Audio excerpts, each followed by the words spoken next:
We're back, folks, for another episode of NikonTV. If you're watching this on YouTube, we are not live. If you're watching this on Facebook, and it is April 22nd at 7 o'clock, you're watching it live. This happened 4 seconds ago, okay? So we're on Facebook Live right now. And in this episode, we're going to be talking about the Nikon Z6 Filmmakers Kit. We teased about this on social media a few weeks ago because we got our first sample here in Canada. And on this episode, we're actually going to explore all the contents of that box and basically do an unboxing here for you live. Now, before I do that, I do want to highlight that we are going to be doing a draw for this awesome Z t-shirt, okay, or Z t-shirt if you wish. In order to be eligible to get it, you have to answer the question and in the comment section of Facebook. And the question is, what lens comes with the Z6 Filmmakers Kit from Nikon? What lens comes with the Z6 Filmmakers Kit from Nikon? Answer correctly in the comment section. While you're there, smash that like button, and you might be eligible to win this Z t-shirt. All right, so let's get right to it. Back in CES of this year, 2019, in January, we announced that we were coming out with this kit that is basically a partnership between Nikon and 3 different companies.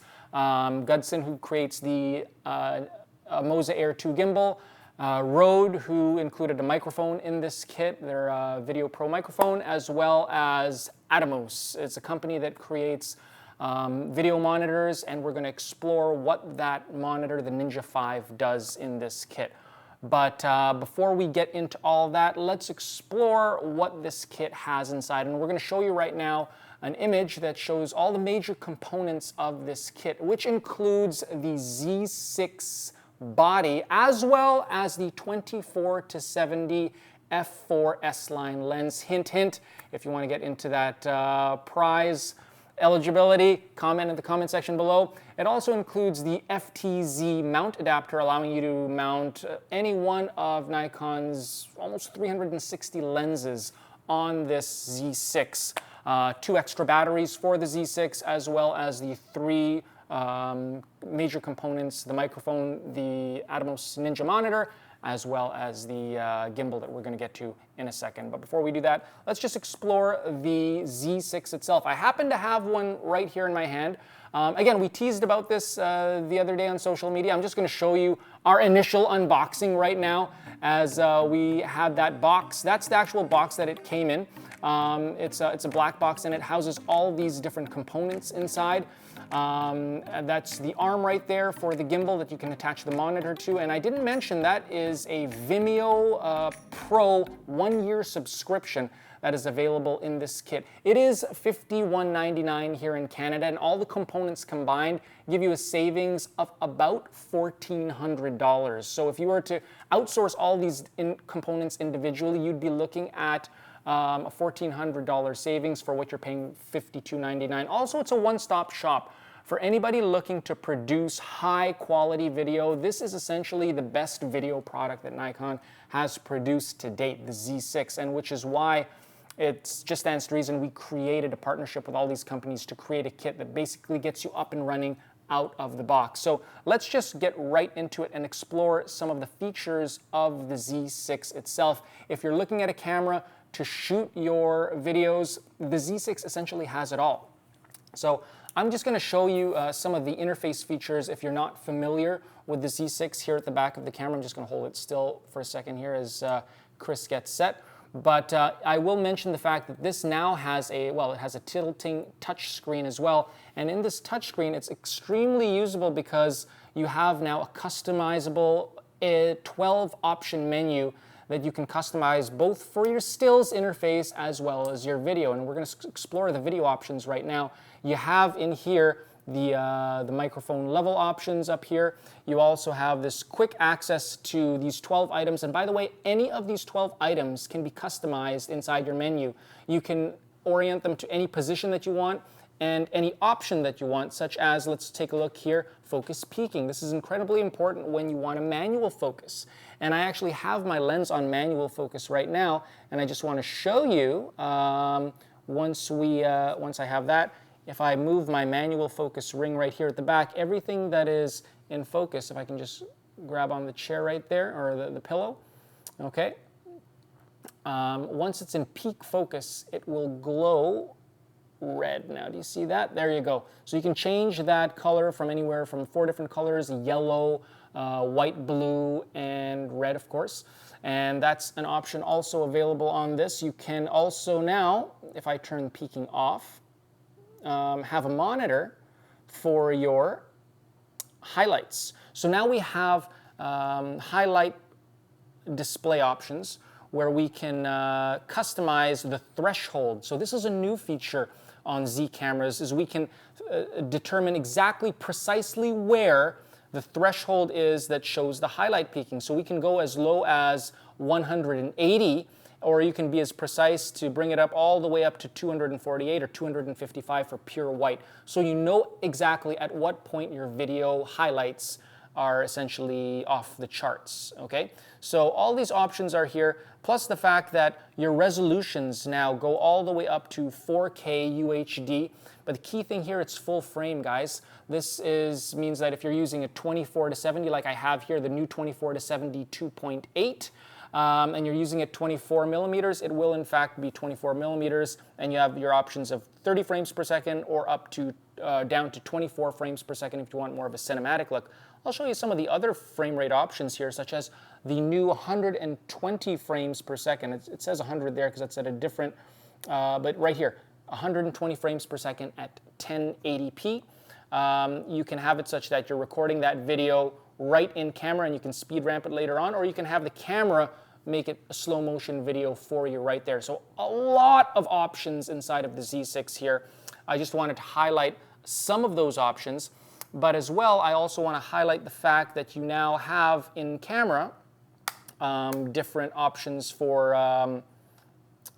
your HDMI. So the HDMI here, while I'm at it, I'll just show you that we can go to the advanced operation here, and under output data depth, normally our SLR cameras record at 8-bit. Now this records internally to the memory card, XQD card at 8-bit, but we now have an option for the first time to record 10-bit 422 through the HDMI output. And this is what the video community loves, because now we're able to record to an N-Log option, a very, very flat option that videographers love to use for color grading their video.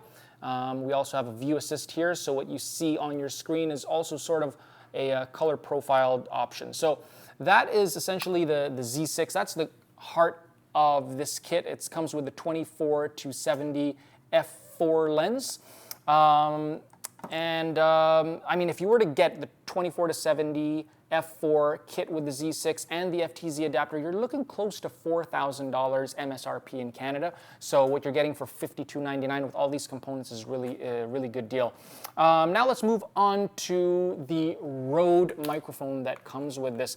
It's very important to have quality sound, especially when you're doing video. The Z6 has a built-in microphone, but what you have here with the Rode is a shotgun microphone. Now for simplicity, I'm just gonna mount it here on the Z6, okay?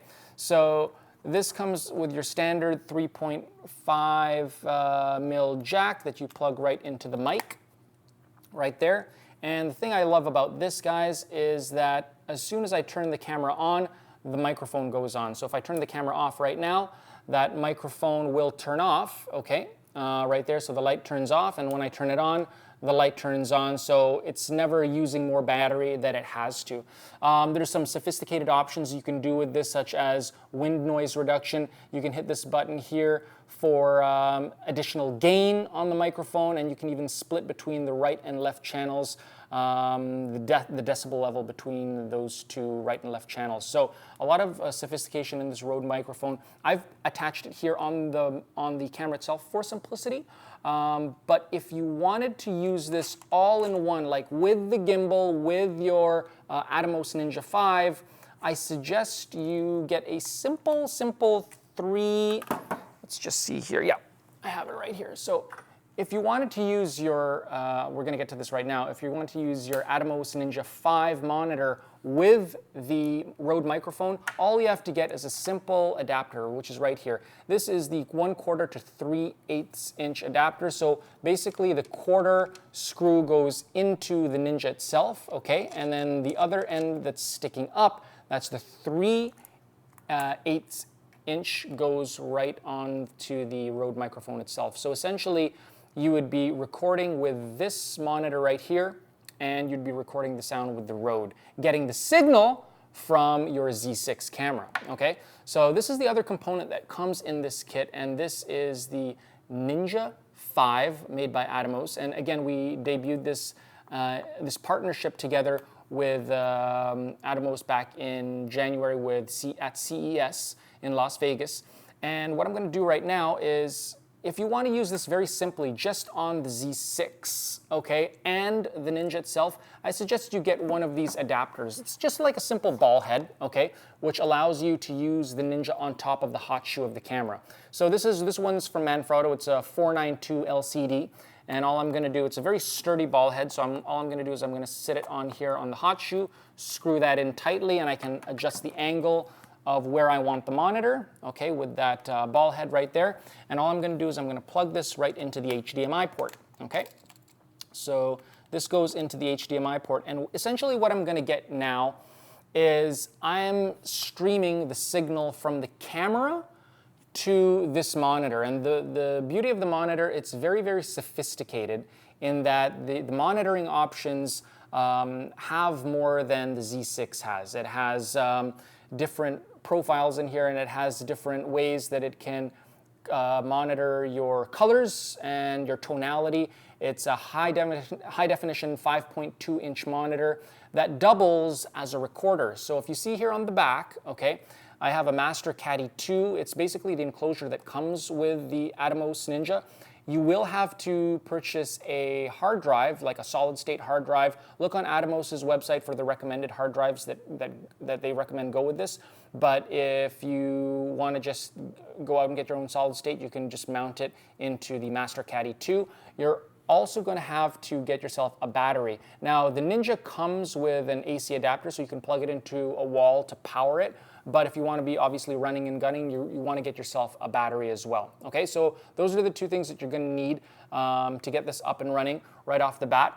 But as you can see here, this cord comes with it. This is the HDMI cable that comes with it, and this will now export 10-bit 422. Okay, sorry, I'm just going to get a better view here so Chris can see. Okay. You're going to get your 10-bit 422 from this, and you're also going to get the Nikon N-Log format. And the great thing about this is back in CES, we announced a partnership with Atomos, and that's going to allow us now to record 10-bit 422 ProRes RAW through the HDMI port, and it's going to be the first consumer camera using HDMI to record ProRes 422 RAW video. So that's coming in a firmware update for the Z6 as well as Z7 cameras. But for now, you will be able, as I showed you before, through the HDMI, export the 422 signal in N-Log. And I'm just going to bring it up on the monitor right now. I know this is kind of tricky because we're showing it at different angles here. But I just want to show you on the monitor, you now have profiles on the input to show the Nikon N-Log. So that is the Nikon N-Log right there. It's already pre-inputted into the Ninja 5, and that is one of the main components in this kit. It gives you the ability to monitor your audio and record beyond the 30-minute time limit of your XQD card. Okay, so if you want to record for longer than 30 minutes, you have a 512 gigabyte or a 1 terabyte hard drive attached into here, you can record much longer, high definition, actually beyond high definition, you can record 4K video here at as far as 30 frames per second. Okay, so that is the Ninja. All right, and again, it's a nice compact unit. We've used the Ninja Flame here at the office for quite some time now with great results. I really like the Ninja 5 because it is so much more compact, and it's a great monitoring device. Now, I am now going to get to one of the big items of this kit, and that is the gimbal itself. Now, for those of you that have never worked with a gimbal before, let's just talk about why you would need one. Essentially, if I were to handhold, like run and gun with video on this, and I'm hand-holding the camera, the problem with hand-holding the camera is that it's very shaky, even if you have vibration reduction turned on in the camera, okay? You have the weight of the camera, you have yourself moving with your footsteps. A lot of times most of the time you're not gonna be pushing this around on a dolly. Imagine yourself at a wedding and you're the videographer and you have to follow the bride and groom down the aisle. This is just some sample footage we took here in the office the other day using the Moza Air 2 gimbal once it was calibrated with the Z6, and we were shooting at 120 frames per second here to get the slow motion, but you see the footage is very smooth, and my colleague Mo, and we just speed ramped it right there with the 120 frames per second. All he's doing is he's actually walking and using the gimbal to stabilize. This is also showing off the tilt axis of the gimbal. It's a 3-axis stabilized gimbal with pan, tilt, and roll axis. He's moving in and out and using the full-time autofocus of the Z6. And here he's just doing some basic simple movements. This is not a drone shot, it's just him moving the gimbal up and down, and the gimbal is reacting with the tilt axis as well as the roll and even the pan axis probably working on there all at the same time. So there are 3 axes available on this, and I'm just going to show you basically how one of these works. Okay, so right now I have it launched on a Z6 with this gimbal right now, and I've already pre-calibrated this, but if you're looking at getting one of these sets, you want to definitely spend some time and care into the way you set up the gimbal, because every way you balance it is going to make a world of difference in the final way that the gimbal moves. Now, let me just show you the 3 axes. So for instance, I'm just going to lock this here so I can isolate the axis that I show you. The first one here, this is the tilt, okay?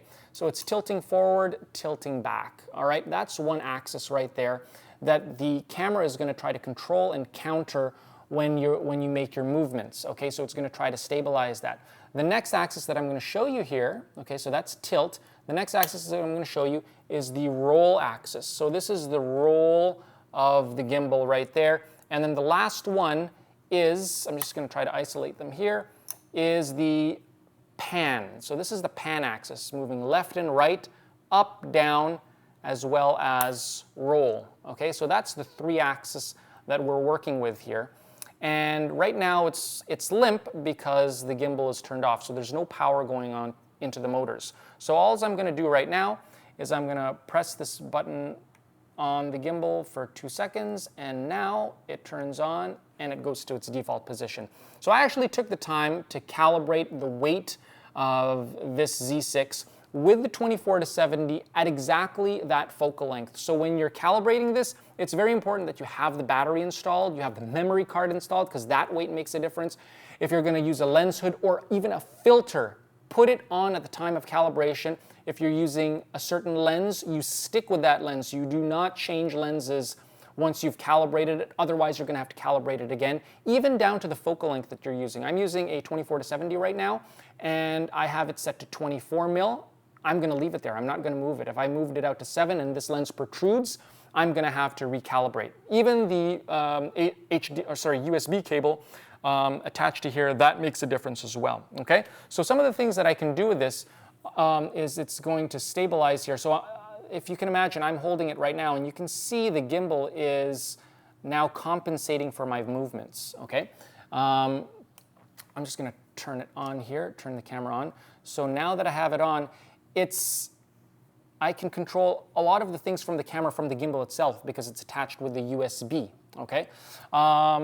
If I wanted to, if I just double tapped here, it'll go back to its default position. If I want, there's a joystick here at the back, and I'm going to move the gimbal down. This is the tilt, okay? I'm just doing this through the joystick here at the back.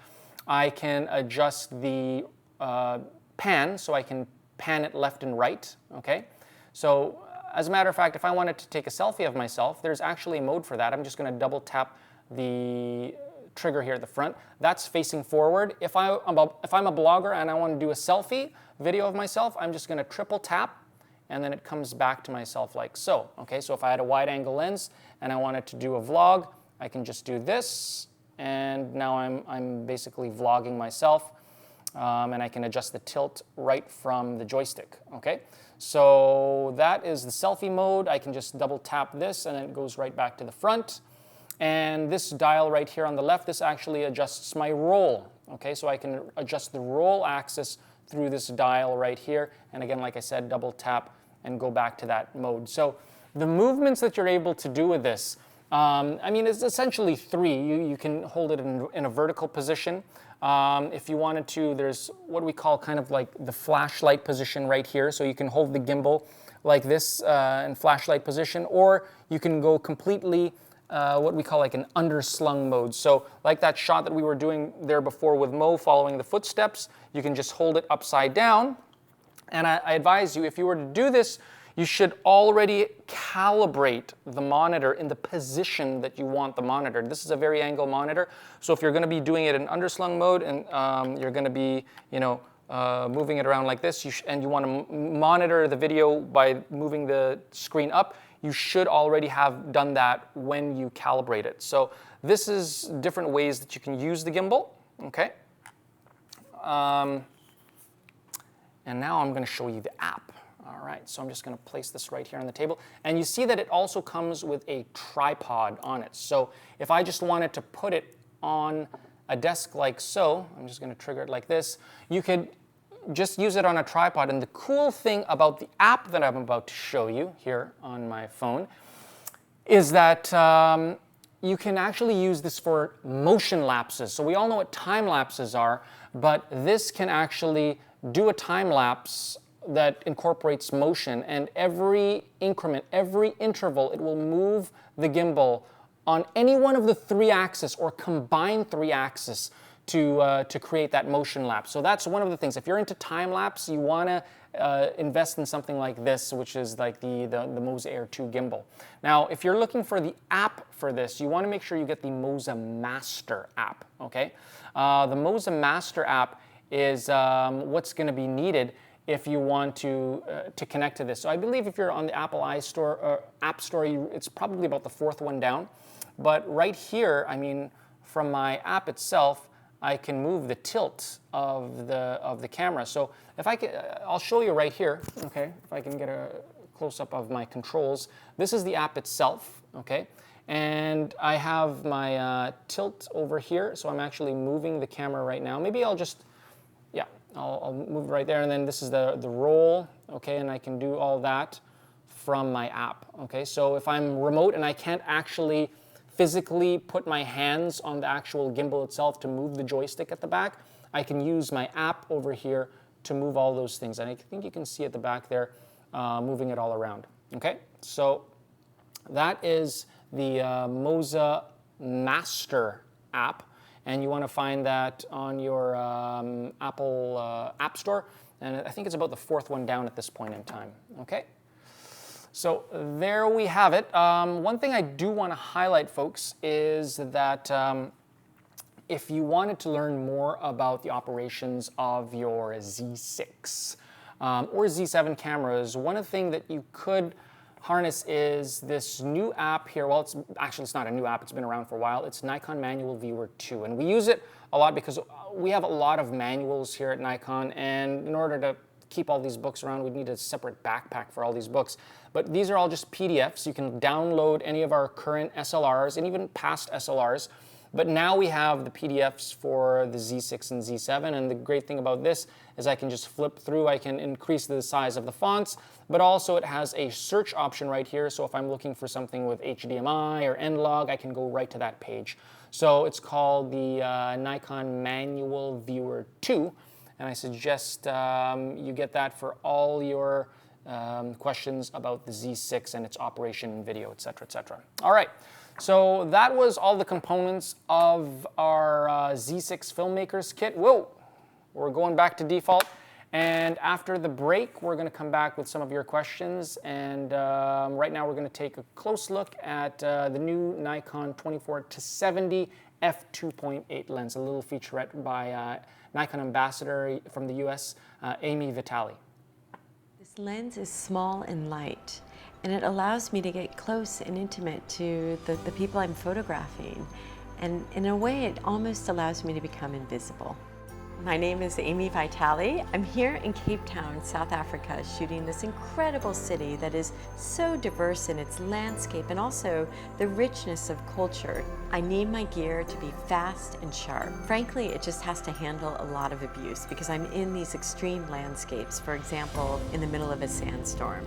I've been really impressed because this lens is tack sharp in every situation and at every focal range, whether 24-70, also when it's wide open, 2.8 sharp. If I can only have one lens, this is it for me because it can handle a whole range of situations and it's light and sharp, durable, and fast.